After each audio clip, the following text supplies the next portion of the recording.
I appreciate y'all stopping by today. My name's King Kai. I'm here doing a Destiny 2 build video for Strand Warlock Broodweaver. And just to go straight into it, not to waste your time, it's going to be all about suspending your opponents, taking space, taking up ground, and getting kills when people are split off away from their team, when they're not looking at you unsuspectingly.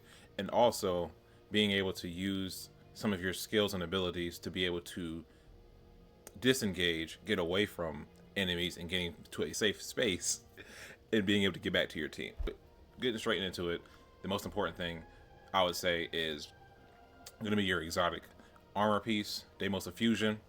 So while you have a Strand super equipped, so you can use this on the pure Strand or on Prismatic, I have not even attempted to use it on Prismatic yet.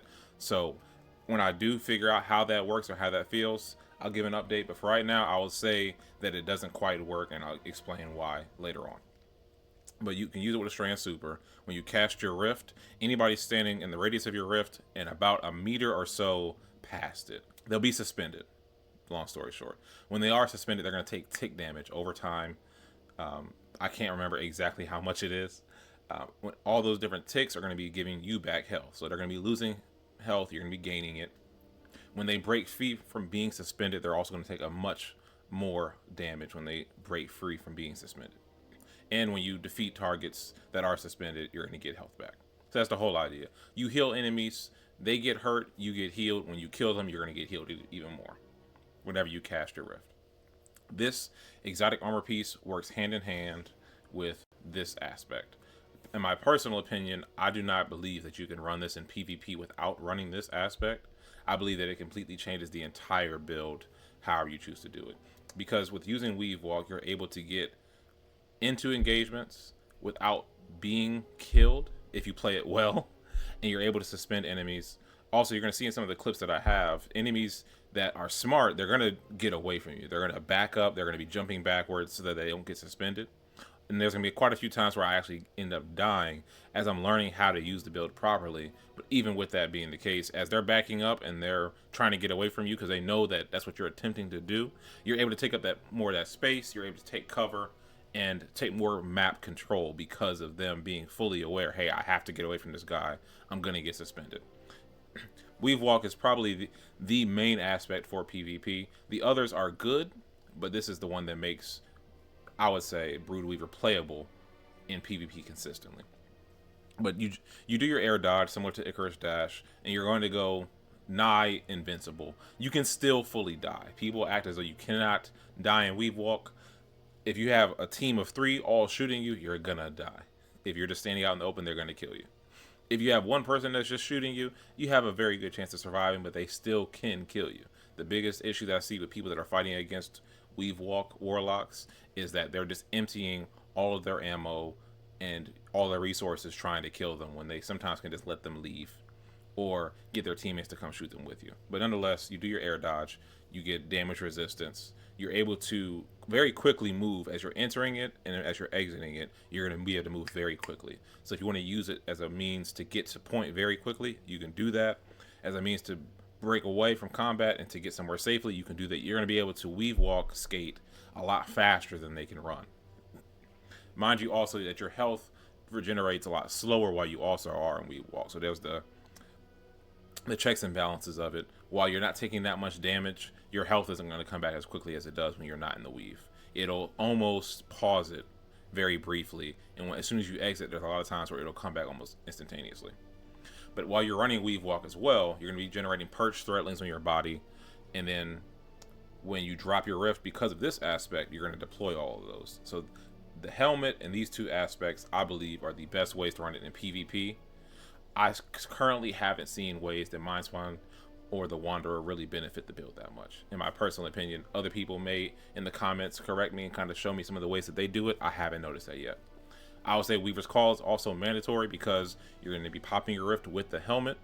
Since you'll be doing that, you want to be able to get kills very quickly. It's not often where you're going to die after suspending an enemy, but very good players can just fire from the hip and kill you. Yes, they're suspended. They're going to get damage on them from the suspension, from the tick damage, but very good players are not going to get overwhelmed or stressed. They're going to know, hey, I need to just shoot this guy from the hip.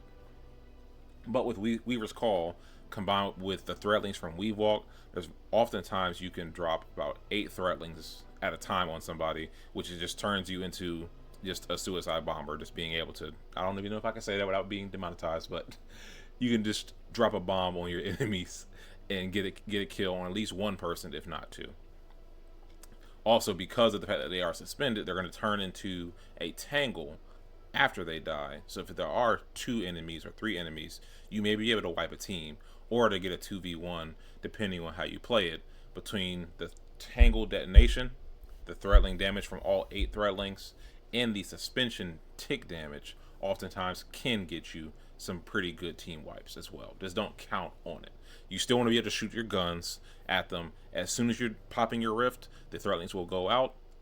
Sometimes they will jump and be able to take damage for you, but you need to be still using your weapons. A great thing about Weaver's Call is that it still works in neutral. Is one of the buffs that they gave Strand Warlock within recent memory, is that while you're dealing damage, threadlings are going to be generating on your body, and they're going to be jumping off of you, chasing down your enemies. So that's something that's very, very helpful in battle. If you can't see them, they're behind some cover, they're behind a trash can, a wall, the threadlings will continue to go out and find them to let you know, hey, this is how close that they are. If they're invisible, they'll still chase down invisible hunters as well. So that's something that's also really helpful. And although it doesn't say it on here, threadling damage gives you back rift energy. So if you wanted to make another play into generating more rift energy, you can go with a threadling grenade. You can throw that out to flush enemies out of hiding, get invis hunters, but also just another means of getting your rift back. I chose not to do that, but that's another option. But all the continuous threadling damage is something else that's going to give you a lot more rift energy back as well. So if nothing else that you take from this video, understanding that Weaver's Call plus Weave Walk into and out of engagements, using it as a way to safely get closer, a way to safely take up space and take ground, dropping your Weaver's Call rift to drop at least 8 threadlings. Damage from those threadlings give you back rift energy, combined with your helmet to suspend enemies, and that's you very good kills, a lot of disruption. Now, going to more details of the subclass, I'm using Healing Rift in this build. You need a lot of survivability, so having Healing Rift over Empowering Rift, even though it's been buffed a lot and it is very helpful, for right now, Healing Rift in this build. We only have 1 melee, and Shackle Grenade, while it is terrible, I still wanted to play it more and more into the suspending aspect of the build. For more movement, you can definitely go into Grapple Grenade, because you can still grapple into engagements while you're in Weave Walk as well, moving very quickly and popping your rift. I've seen some great plays, I think from maybe Heinrich on YouTube. I think it was him. If not, it was one of his buddies, those very big movement focused players on YouTube that you can find. If I figure it out, I'll leave it in the comment section. But there's some plays that you can make with Grapple Grenade, just not quite as good as it is on Strand Hunter. But I go with Shackle Grenade because obviously I want to continue to have the aspect of suspending my enemies, which once again is still going to give me a lot of healing.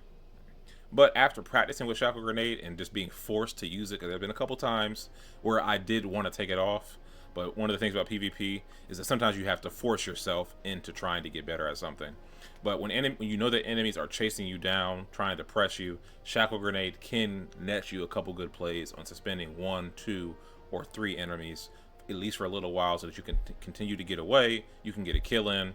Titans with shotguns, ACD feedback Titans has been great against them. Being able to suspend them and stop them in their charge and running at me, being able to get that kill, that's been super, super helpful. Especially because with the whole play style, you're playing very aggressively, but also if people are playing aggressive against you, you want to pop your rift near cover, near corner. But if you don't have the rift and you still are being chased down, something else that can slow them down, forcing them to pause, has been very helpful. Especially also knowing that because of your helmet, you're going to be getting health back. But yes, overall, this grenade is not that good. But in the playstyle of this exotic armor piece, it's not that bad. Also, you don't always need to hit your enemy dead on center. Sometimes it is helpful to get a bounce off of the ceiling, maybe on Javelin 4, the one inside zone where I can't remember which zone. I think it's B, where B spawn is on a little platform. If you can throw it up there, hit the ceiling, and have it drop on them, for some reason the second bounce has some pretty good tracking on it. You don't always have to hit directly head on. For your fragments, you have a lot of flexibility outside of 2. You need Threat of Mind. Defeating suspended targets grants class ability energy. And you need Threat of Wisdom. Defeating suspended targets creates an orb of power. You need those 2. Mandatory no matter what you do. Right, going into my stats. Side note, as I was making this video and editing it, I had a change of heart. I did have Threat of Generation on to get more. Where is it at? I did have Threat of Generation on to get more grenade energy because I wasn't playing into as much melee. But I do believe that just running more melee energy for right now is probably going to be better.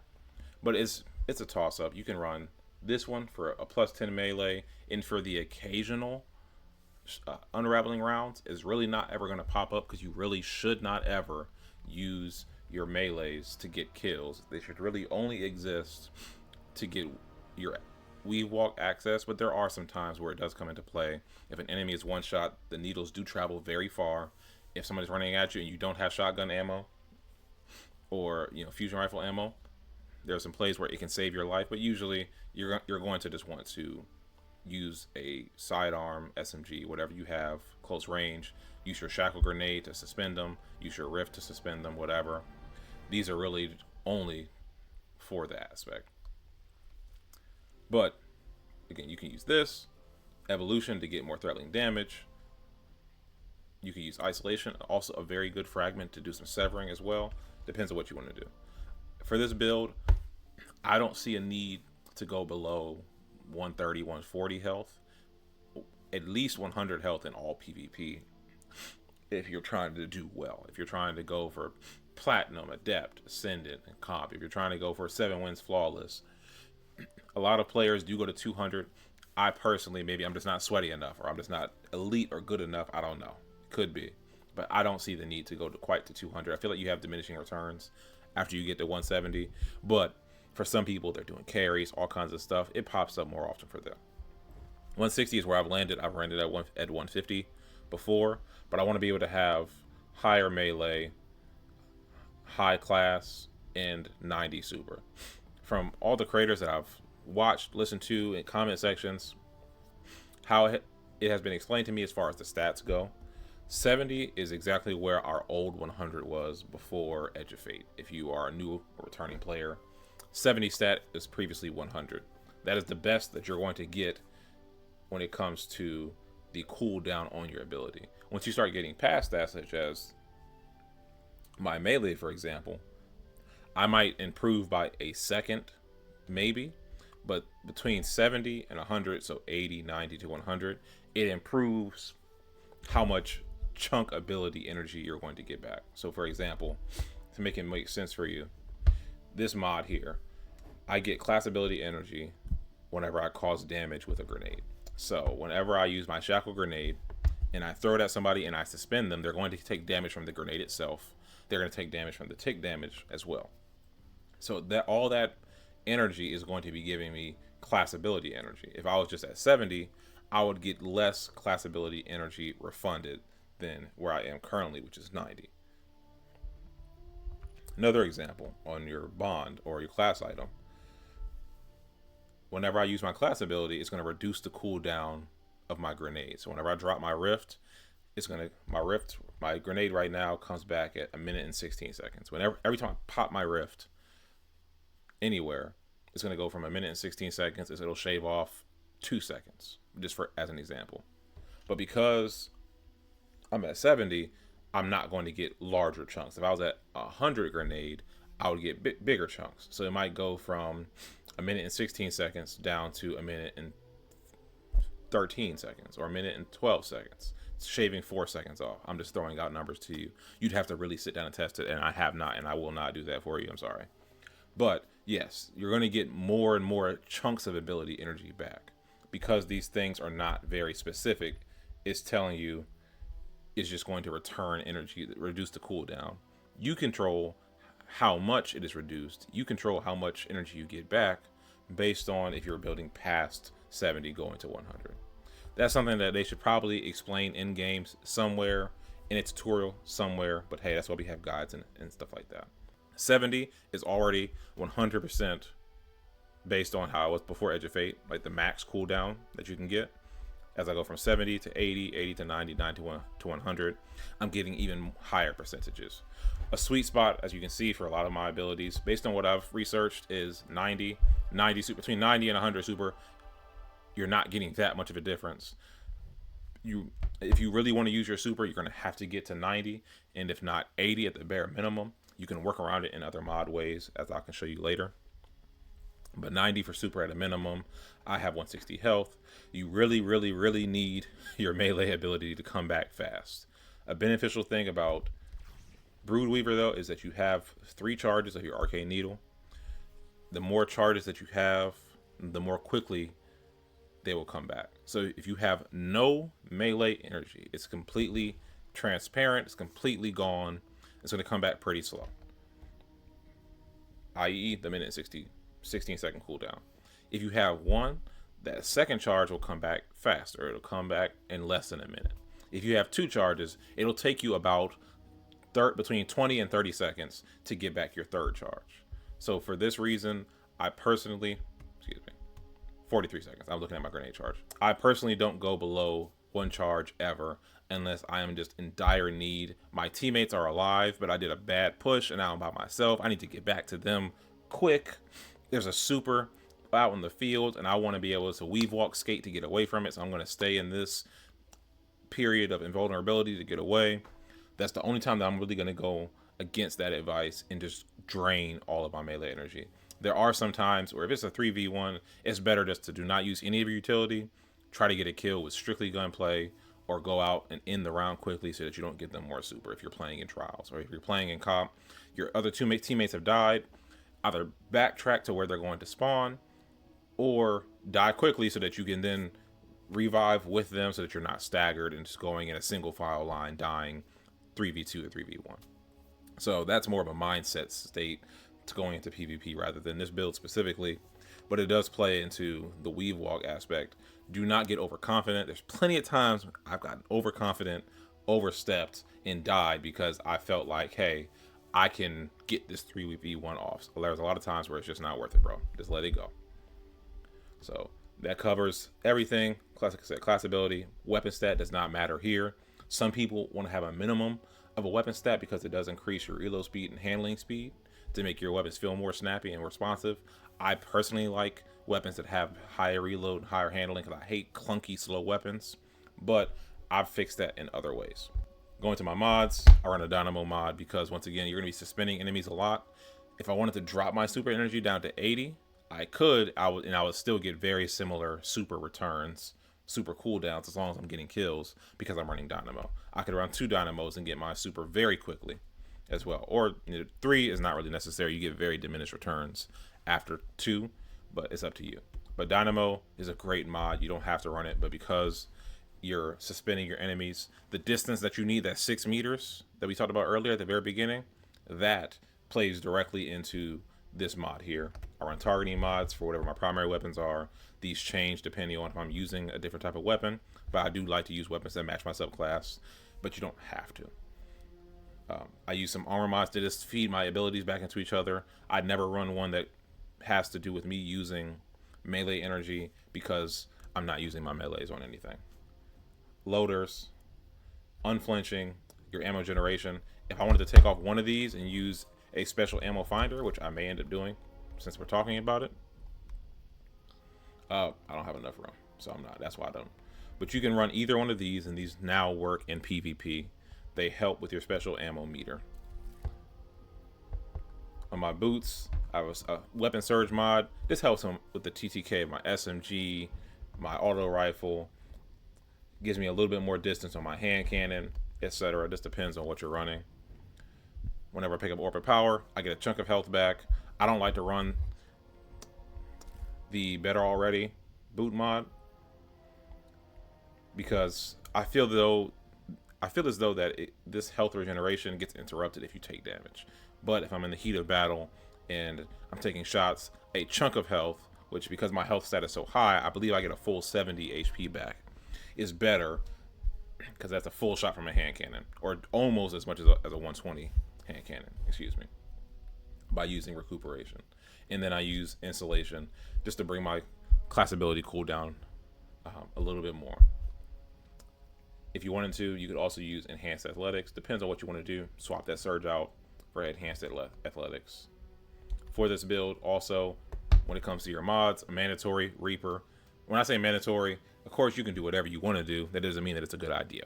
So just take that how you may, but Reaper mod makes the most logical sense because you're popping your rift all the time.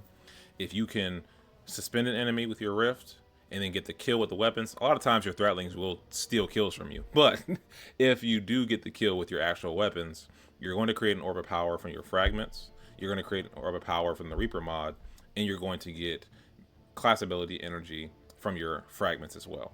So picking up both of those orbs of power plus the kills from suspensions gives you back a lot of class ability energy. There's a lot of times where I'll get one kill on one enemy and I've gotten half my class ability energy back. So playing it well, you can continue to use this helmet a lot. And for my build, I use double bomber because I have such a low grenade stat. I counter that with having higher, more mods that benefit that, I would say. Besides that, you may go one of each with outreach and bomber, what have you. Let's see. So when I go to my armor pieces, I have a grenadier on my gauntlets. I have bulwark on my chest, brawler, and paragon. So a nice spread, and I have a bulwark headpiece. Weapons, I try to keep them pretty of all ranges, and 120s are huge right now, so I try to keep all ranges as much as I can. And something else to keep in mind, something that I've been enjoying recently is the armor set bonuses that you have down here. I have a new Demotic, and I have the Shrewd Survivor, which plays into SMG, hand cannon, or my heat weapon, whichever one I would like to run. But if you're using Dim as an example, I'll try to pull up Dim here. As you can see, I have different armor pieces set up in Dim. So every time I hit apply, it's going to bring all these weapons, all these fragments and aspects, and all of these armor pieces, even these down here, to my character in Destiny. So in my build, I have the new Demotic gloves. I have a Shrewd Survivor chest armor piece. But let's say that I'm not using a heat weapon, a hand cannon, or an SMG. My Shrewd Survivor armor set bonus right here is not really doing too much, but I still want to be able to very quickly maybe swap a weapon. So when I have the chance, I can swap this chest piece out for any of these down here. So going back to the game, just to show you in action. Let's say I'm playing on a map and I want to just try out a different weapon. I want to go to my Ever-Burning Glitz just to have a good time, you know? So because of that, now my primary weapon doesn't have anything to do with this here. You can very quickly switch your armor pieces, and I have these armor pieces on my character because of Dim. It'll remove all the other armor I have on my character and put them in my vault, and it'll bring in all of these armor pieces. So now very quickly, only had to do that quick swap from here. Now I have my Iron Banner, Iron Panoply set. Works great. If I feel like my other set isn't benefiting me too much, I can swap over to this and I'm good to go. Very quick swap over. I know that for this build in particular, I'm always going to keep on my new Demotic armor pieces, so I don't need to have really anything there. It's just my chest and my legs. If I had more Iron Banner pieces, if they would ever bring Iron Banner back, I would swap out new Demotic for Iron Panoply down here. But as you can see, I only have tier 4s. I didn't have my Warlock up to tier 5 at that point in time. I think I have more tier 5 for my Titan. But I can use these, or I can also switch it here and go to the Disaster Core set. A pretty nice set if you are using auto rifles, scout rifles, or sidearms, which I like to use all three of those except for scouts. But from here, once again, I can go right back into the fight and keep going from here. Everything still works out. Something else to think about if you're build crafting, depending on how, you want to do some min-maxing and be very, very technical with things, you could try that out. you could have it in your dim setup to have multiple armor pieces. And the way that I did this was by looking at my original set here, and I knew I had a bulwark and a brawler. So when I was uploading my trade-off pieces, I guess you could say, my substitute armor pieces, I made sure to have a brawler, another brawler set up here, so that I didn't have to change the archetype. I knew I'd have a high spike in melee, a high spike in health, as you can see from over here. Oh, I can't show you, but high spikes in health and melee, and then a third one would be whatever it's going to be. The same thing here: health, melee. Here super, health, melee, and super. Here bulwark, health spike, a class ability spike, and then whatever the third one is. This one happens to be super. This one happens to be whatever it is. It is melee, and this one is a weapon spike, which is really unfortunate for here. It'd be much better for somewhere else, but once again, I don't have that many iron panoply pieces, so I had to just go with what I have. So something else to think about when you're running your builds: if you want to switch it up, try something different. From match to match, if you're doing 6v6, you're going to a round of trials, this doesn't get rid of any of your ability energy either, so you can just keep going. It's not going to mess up your super. Now if you take off this helmet, then that's going to be a problem.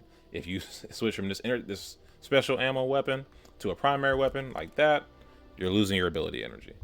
But to my knowledge, swapping legendary armor pieces doesn't go into the not swap aspect of it. These armor set bonuses have been getting better and better and better. I do love that they put a really great PvP armor set into the new expansion, giving PvP players something. We need a lot more, but it's something for now. You know what I'm saying? So yeah, I wanted to just show this build out. I feel like a lot of people have been showcasing it more and more. I think that Broodweaver still needs a lot more of buffs to go into PvP specifically to help out in PvP aspects of the game, so that it can be more parity. I think that it's been getting better with the Void Warlock buffs, although Void Warlock is very strong right now just because of ability spam. But our armor pieces all could do for some buffs when it comes to our gunplay, build crafting, things like that. It's very heavily weighed towards hunters, and this is not me trying to dunk on hunters at all, but Titans and Warlocks need a lot more build crafting options when it comes to PvP, and our gunplay specifically, and not just ability spam. But that's all I have. I have some more gameplay. As you're watching the gameplay that I'm going to be uploading in here as well, keep in mind of me being very cautious, or the times where I'm not cautious, about using my cooldowns when it comes to my weave walk aspect. You need to be very mindful of how much ability energy you have. At the beginning of trials, the beginning of comp, you may want to wait a round or so for your melee energy to stack up to 3, so you can be a lot more liberal with your use of it. You may not want to, first round of trials, jump into weave walk to get to the point as quickly as you can, knocking yourself all the way down to 0. Now you're going to be behind round after round, waiting for it to pop up. You may want to be a little bit more shrewd with how you use it. So just something to keep in mind. Think about that as you're watching the gameplay. Look at the gameplay, also understanding when it works with suspending people, when it doesn't. And sometimes you don't always need the suspension. There's some times where I have to keep reminding myself, hey, I don't need the suspension. Sometimes it's great just to make them back off and move away from capping the point, move away from this choke point, so my team can move up. Granted, that's a lot better when you have teammates, because then your teammates also know to take up space, to take this map control. When you're solo, you may not be able to do it as much. You may have to be a lot more cautious, but it takes practice, something that I've been wanting to practice, and hope that you enjoy it as well. Again, my name's King Kai. I'm glad y'all were here. A longer type of video. I'm going to experiment back and forth with long videos, short videos when it comes to build crafting. I like talking to people, having discussions, kind of geeking out over different things. One thing I love about Destiny is the plethora of options that we have to really go layer by layer by layer of making your build whatever you want it to be. Hope that y'all enjoy it. Like and subscribe. Share with somebody. In the comment section, let me know what you think about the length of this video. Let me know what you think about the aspects and fragments, just the setup overall, things that can be changed and improved. Anything that you really think could help out. Even if the gameplay, you say, hey, you're sliding this incorrectly. Hey, you're spamming your shots when you're here when you don't have to. I'm open for whatever suggestions. Leave them in the comment sections. Let me know what you think. all about trying to help each other to get better, to improve. I'm definitely open for suggestions. If anybody in the comments have questions on anything, answer their questions, reply to their comments. If I happen to miss them, hope that y'all enjoy playing D2, enjoy playing Art Raiders, whatever you have going on right now. Have a good new year, and I look forward to talking to y'all soon. Bye. All right, with this footage, I'm going to do a little bit of post-game commentary, just to kind of walk through some of my mindset as I'm using the build, and also to learn for myself what I did wrong, what I did right, what I can improve on. So here, I knew that he was pressing me, trying to stop me from getting that res, and I also knew that I was outnumbered. I should not have used my utility there. I should have just recognized, hey, it's a 3v1 at that point. I need to just let it go. But yes, it was enough to get that kill. He did not think that I was going to pop that rift and suspend and kill him. We're down a man. We're down 2 again. Using my utility unnecessarily. Missing a lot of shots, too. I missed way too many shots there. I don't know what he was doing. I have no commentary for why he didn't kill me right there, but he didn't. But yes, wasting my utility, wasting my grenade, and a lot of bullets wasted. In most situations, I would die in that situation. There for sure. There, I didn't recognize on my HUD that he went over to that side corner, and I'm face peeking a lot. I don't need to face peek like that much. If I would have de-scoped, I would have known he went over there, but I was so scoped in. Teammate dead. Not recognizing. I don't have special ammo. Terrible awareness. Missing my shots again. He just missed. I should have died. And I should have died right here. Well, I did. Never mind. I did die. Teammates, fortunately, came over and got me up.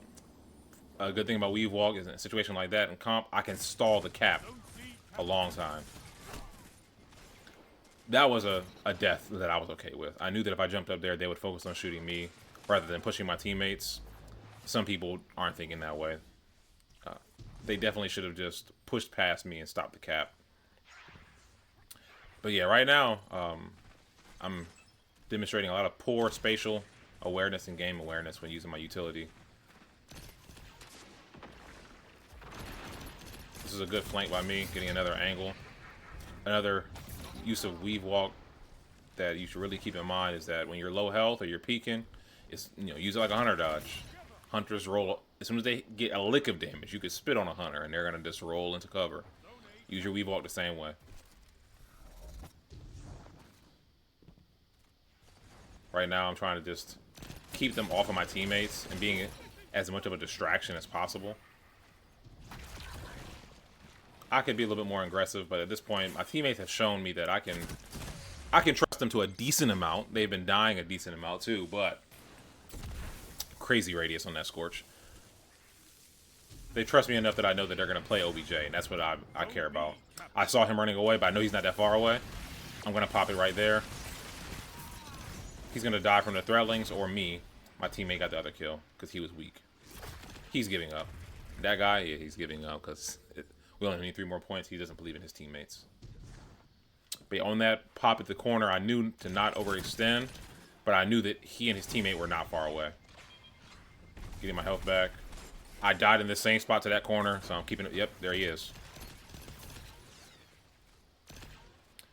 Now, he learned from the first time to kill me before I get close. Because I definitely was going to try to do to him the exact same thing I did before, which is just shotgun him. So he learned. Good for him. I have a tendency to be a little bit too bold with my placement of my body and rifts. Right there, he's just going to die. I don't know what he was doing.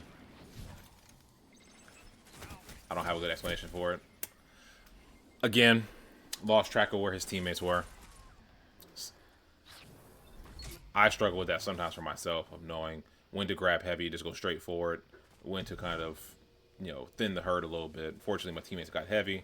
He got a grenade launcher kill. I saw him kill feed, so I knew that they didn't have it.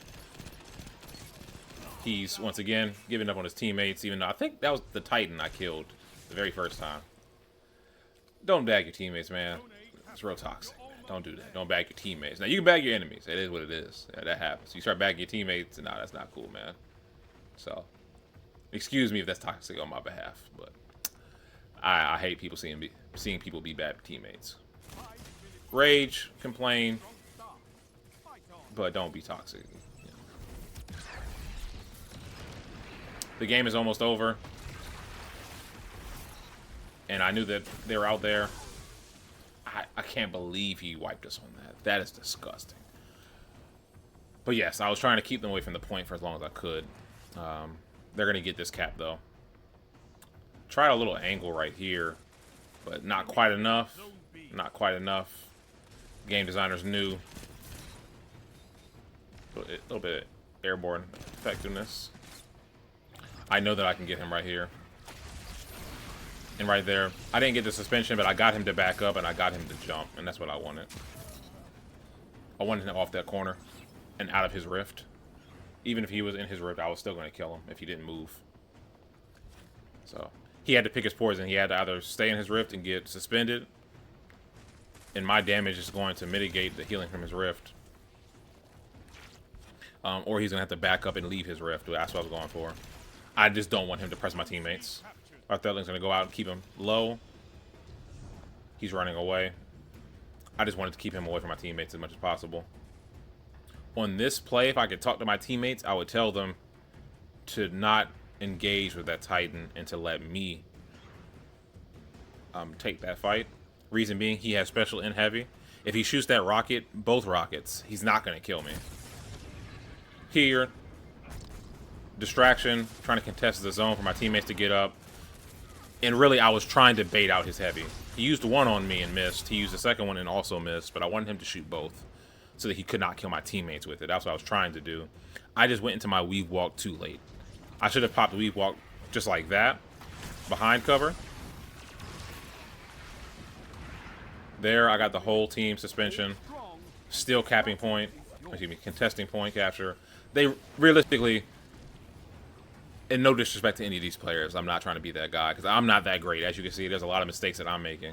Better players would have killed me in that situation again. I wouldn't have done that with... I'll try not to be mean. I wouldn't have done that with better players. That's something that I would not have done. But I know that I could in that situation. But yes, I should have popped Weave Walk the first time when he grabbed heavy. Behind cover, went out there. But because they damaged me so much before I got into Weave Walk, that's why it was so easy to kill me in it. But I wanted to take the aggro and to bait out his heavy before he had a chance to kill him. That's what I was going for there, really. I was trying to get that heavy used on me and just using their special on me so that they don't have a chance to kill my teammates. Which it kind of worked out in a way. He used one on me and then he missed the second one. How he missed the second one, I have no idea, but he missed it. And my teammates were able to make up that ground that they were so far behind on because they can't keep up with me in my weave walk. And I also knew that the enemy team was there on the point already. So yeah, that's some of the gameplay that I have for you. Hope that y'all enjoyed it. Thanks for checking out the video again. Peace.